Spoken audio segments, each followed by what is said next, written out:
હવે છે પ્રશ્ન ઘ. શબ્દકોશ વાપરી શબ્દોને કક્કાના ક્રમમાં ગોઠવો. તો અહીંયા તમને શબ્દ આપેલા છે, જોઈ લઈએ. તહેવાર, નિશાળ, રજા, દીદી, પત્ર, પપ્પા, ઝાકીર ચાચા, સુનિલ, ઇમરાન અને કોમલ.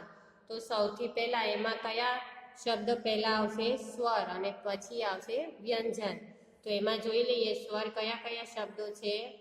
એક જ છે અહીંયા ઇમરાન, તો એ સૌથી પહેલા આવશે ઇમરાન. પછી જોઈએ કક્કો. હવે કે ક, તો ક થી નામ એક છે કોમલ, તો અહીંયા લખો. પછી આવશે કોમલ. પછી ક, ખ, ગ, ઘ, તો એ રીતે તમારે આખો એક કક્કો બોલતું જવાનું. તો પછી આવશે ઝાકીર ચાચા, તો અહીંયા લખો ઝાકીર ચાચા. પછી આવશે તહેવાર. પછી આવશે દીદી, તહેવાર. પછી આવશે દીદી.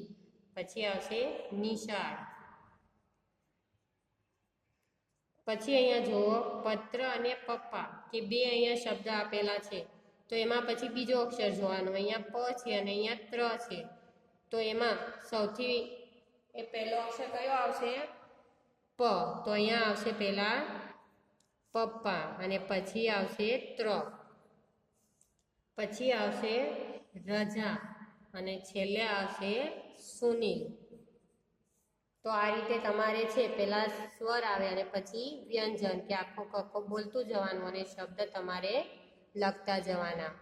હવે અહીંયા પ્રશ્ન ચ છે, તમારા ગમતા તહેવારનું ચિત્ર દોરો. કે આપણે જોઈએ છીએ કે ઘણા બધા તહેવારો આવે છે, તો એમાંથી તમને કયો તહેવાર ગમે છે? તો એ તહેવારનું અહીંયા તમારે ચિત્ર દોરવાનું છે અને રંગ પૂરવાના છે. તો આ એક્સરસાઇઝ છે તમારે હોમવર્કમાં. ઓકે, તો અહીંયા સુધી કે તમારે થઈ જાય કે તમારે નોટબુકમાં કઈ એક્સરસાઇઝ લખવાની છે તે જોઈ લો. કે આ કે શબ્દો અને તેના અર્થ, આ તમારે લખવાની છે નોટબુકમાં શબ્દાર્થ. અને આ આખી એક્સરસાઇઝ છે તમારે લખવાની છે ટેક્સ્ટ બુકમાં. નોટબુકમાં શબ્દાર્થ લખાઈ જાય પછી તમારે લખવાની છે વર્કશીટ.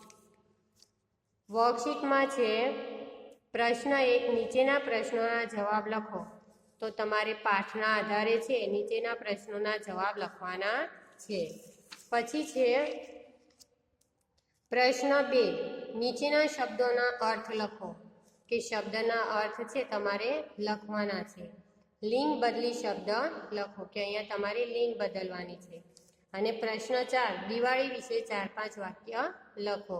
કે દિવાળી વિશે તમારે 4-5 વાક્ય લખવાના છે. અને સરસ અક્ષરે કે આખી વર્કશીટ તમારે તમારી નોટબુકમાં લખવાની છે. Thank you.